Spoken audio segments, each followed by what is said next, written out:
एक नई बीमारी और है बच्चों में आपको एड्रेस कर रहा हूँ, विदेश जाने की, विदेश पढ़ाई करने की। काउंसलिंग पेरेंट्स को होती नहीं है। बच्चा लालायित होकर जाना चाहता है, उसको नया सपना दिखता है, उसको लग रहा है कि वहां जाते ही तो स्वर्ग मिल जाएगा। अंधाधुंध रास्ता है, मुझे विदेश जाना है। शिवराज सिंह चौहान का बेटा पढ़ता है पेंसिल्वेनिया यूनिवर्सिटी यूएसए में, राजनाथ सिंह का बेटा Leeds University UK, Piyush Goyal के बच्चे Harvard University USA, Jyotiraditya Scindia का बेटा Yale University USA, Ravishankar Prasad का बेटा Cornell University USA, Gajendra Singh Shekhawat की बेटी Oxford University UK, Smriti Irani की बेटी जॉर्जटाउन यूनिवर्सिटी यूएसए और निर्मला सीतारमण की बेटी ने डिग्री ली है नॉर्थ वेस्टर्न यूनिवर्सिटी यूएसए से। ये कोई रैंडम लिस्ट नहीं है, ये साफ पैटर्न है। टॉप बीजेपी लीडर्स अपने बच्चों के लिए इंडिया की एजुकेशन सिस्टम पर भरोसा नहीं करते, वो अपने बच्चों को पढ़ाने के लिए विदेश भेजते हैं। वहां उनके बच्चों को modern labs, coding, biotech, space science और वर्ल्ड क्लास टीचर्स मिलते हैं। लेकिन जब यही लीडर्स आपके बच्चों के सामने स्टेज पर आते हैं तो उनका पूरा मैसेज बदल जाता है। वहां मॉडर्न साइंस गायब हो जाता है और माइथोलॉजिकल साइंस हावी हो जाता है।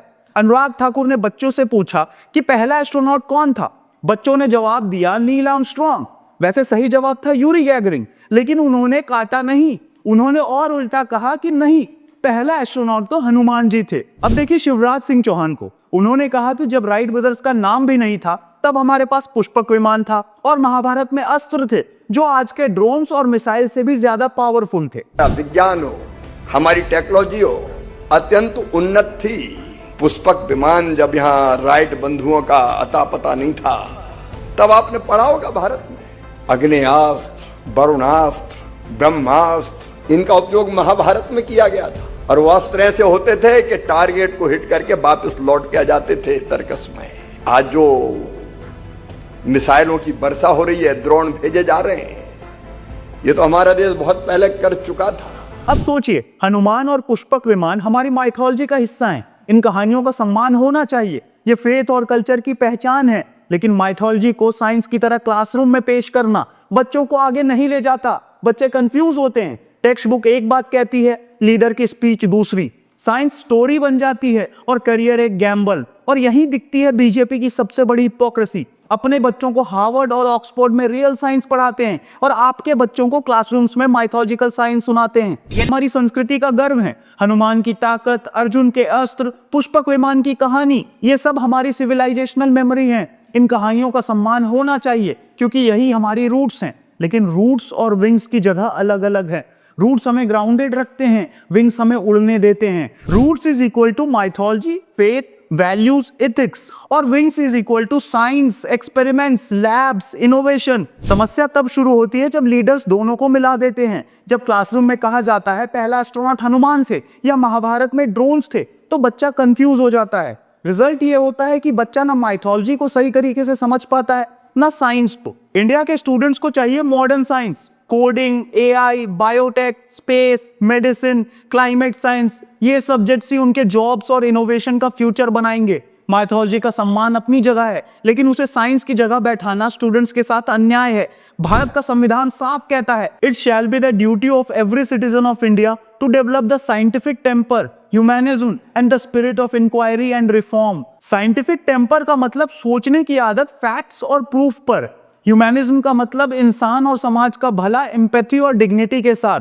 Spirit of inquiry and reform का मतलब सवाल पूछना और सिस्टम को बेहतर बनाने की हिम्मत रखना। यह आर्टिकल हमें बताता है कि फेथ और प्राइड अपनी जगह है, लेकिन क्लासरूम में बच्चों का हक है साइंटिफिक टेम्पर और इंक्वायरी बेस्ड लर्निंग। लीडर्स अगर माइथोलॉजी को साइंस की जगह पुश करते हैं तो वो इस कॉन्स्टिट्यूशनल ड्यूटी को तोड़ रहे हैं। इंडिया को बार बार विश्व गुरु कहा जाता है, लेकिन रिसर्च और इनोवेशन की ग्राउंड रियलिटी ये है कि लैब्स को फंडिंग और इक्विपमेंट की कमी झेलनी पड़ती है। नोबेल प्राइज रिकॉर्ड भी इसको बहुत अच्छी तरह दिखाता है। इंडिया में आज तक किसी को भी साइंस बेस्ड नोबेल प्राइज नहीं मिला है। हाँ, सीवी रमन को 1930 में फिजिक्स में नोबेल प्राइज मिला था, पर उस वक्त हम आजाद भारत नहीं थे। उसके बाद हरगोविंद खुराना, सुब्रमण्यम चंद्रशेखर, वेंकट रमन रामकृष्णन, तीनों ने नोबेल जीता है, लेकिन वो यूएस और यूके के सिटीजन्स थे और रिसर्च भी वहीं की थी। यानी इंडियन ओरिजिन साइंटिस्ट्स अब्रॉड में सफल हुए हैं, लेकिन India based ecosystem world class breakthroughs नहीं दे सका आज तक। लीडर्स सब स्पीचेस में कहते हैं कि हमारे पास सब कुछ पहले से था, तो सवाल यही है, अगर इतना एडवांस्ड ज्ञान था तो आज हमारी यूनिवर्सिटीज ग्लोबल रैंकिंग में पीछे क्यों हैं? हमारे लैब्स नोबेल क्लास डिस्कवरी क्यों नहीं कर पा रहे? सिमिलरली इंडिया की स्पेस स्टोरी गौरवशाली भी है और इंस्ट्रक्टिव भी। 1984 में राकेश शर्मा यूएसएसआर की मदद से स्पेस में गए थे। ट्रेनिंग पूरी तरह रशिया में हुई थी। 2020-21 के गगनयान मिशन के लिए भी आईएएफ पायलट्स ने भी इनिशियल ट्रेनिंग रशिया के गैगरीन कॉस्मोनॉट ट्रेनिंग सेंटर में ली। जुलाई 2025 में भी group captain Shubhanshu Shukla ISS पहुंचे, लेकिन नासा और एक्सियोम स्पेस पार्टनरशिप से वो आईएसएस पर जाने वाले पहले इंडियन बने, लेकिन यूएसए की मदद से। ये सारे माइलस्टोन्स हमारे लिए गर्व का विषय हैं, लेकिन साथ में ये भी दिखाते हैं कि ह्यूमन स्पेस फ्लाइट में इंडिया अब भी फॉरेन पार्टनर्स पर डिपेंड करता है। ट्रेनिंग रशिया से, मिशन यूएसए से। यानी स्पीचेस में चाहे कहा जाए कि महाभारत में ड्रोन्स थे, रामायण में एरोप्लेन्स थे, ग्राउंड रियलिटी ये है कि आज भी हमें अपनी कैपेबिलिटी बिल्ड करने के लिए दूसरे देशों के साथ पार्टनरशिप करनी पड़ती है। और ये कोई शर्म की बात नहीं है, बल्कि एक रिमाइंडर है कि अगर हमें सच में ग्लोबल लीडर बनना है तो स्पीचेस नहीं, साइंस और सिस्टम पर इन्वेस्टमेंट करना होगा। अब आप एक आम इंडियन पेरेंट के बारे में सोचिए। एक पिता अपनी सैलरी का बड़ा हिस्सा फीस और ट्यूशन पर खर्च करता है। एक माँ घर का खर्च काटकर कोचिंग और एग्जाम फॉर्म्स भरती है। बच्चे ऐसे स्कूल में पढ़ते हैं जहाँ टीचर्स की कमी है, लैब्स नहीं है और रिसर्च कल्चर है ही नहीं। फिर उसी बच्चे से कहा जाता है इंडिया के पास सब कुछ पहले से था। सवाल सीधा है, अगर आपके पास सब कुछ पहले से था तो आज हमारे स्कूल्स में टीचर्स क्यों नहीं है, लैब्स क्यों नहीं है, एग्जाम बार बार लीक क्यों होते हैं, रिसर्च और नोबेल लॉरिएट्स क्यों इंडिया से बाहर शिफ्ट हो जाते हैं, और सबसे बड़ा सवाल, लीडर्स के अपने बच्चे फॉरेन यूनिवर्सिटीज में क्यों पढ़ते हैं? यानी बीजेपी की एजुकेशन पॉलिटिक्स का असली चेहरा यही है। अपने बच्चों के लिए मॉडर्न साइंस और जनता के बच्चों के लिए माइथोलॉजिकल साइंस। इंडिया के स्कूल्स की हालत लीडर्स की स्पीचेस से बिल्कुल अलग हैं। 2025 की पार्लियामेंट्री रिपोर्ट कहती है कि सरकारी स्कूल्स में करीब 10 लाख टीचर्स की वैकेंसी खाली है। मतलब लाखों बच्चों को आज भी बिना क्वालिफाइड टीचर्स के पढ़ना पड़ रहा है। क्लासरूम्स भरे हुए हैं पर टीचर्स खाली हैं। ऐसे माहौल में बच्चे साइंस को क्यूरियोसिटी से नहीं, मजबूरी से पढ़ते हैं। लैब्स की हालत और भी खराब है। UDIAC 2023-24 का डेटा बताता है कि गवर्नमेंट सेकेंडरी स्कूल्स में लगभग आधे स्कूल्स में साइंस लैब्स ही नहीं है। आप इमेजिन कीजिए, फिजिक्स सिर्फ थ्योरी, केमिस्ट्री बिना एक्सपेरिमेंट्स के, बायोलॉजी माइक्रोस्कोप के बिना। ऐसे सिस्टम से साइंटिफिक टेम्पर पैदा करना नामुमकिन है। और बजट NEP 2020 का टारगेट था कि एजुकेशन पर GDP का 6% खर्च करना है, लेकिन 2025 में भी इंडिया एजुकेशन पर सिर्फ 3 से 4% GDP का खर्च करता है। डेवलप्ड देशों में ये 6 से 8% तक जाते हैं। जब इन्वेस्टमेंट ही कम है तो आउटकम वर्ल्ड क्लास कैसे होंगे? कॉम्पिटिटिव एग्जाम से भी स्टूडेंट्स का ट्रस्ट ऑलमोस्ट खत्म हो चुका है। नीट, SSC, QAT, रेलवेज, हर साल किसी ना किसी एग्जाम में पेपर लीक या इरेगुलरिटी।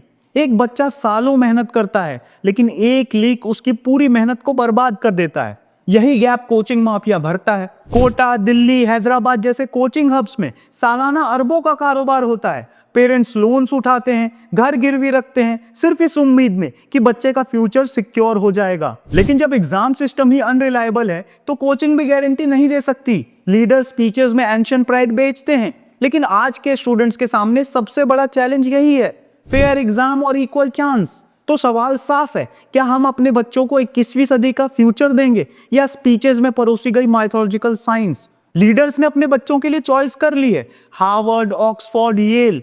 अब चॉइस आपकी है। क्या आपके बच्चे को भी वही लेवल की पढ़ाई मिलेगी या सिर्फ जुमले मिलेंगे?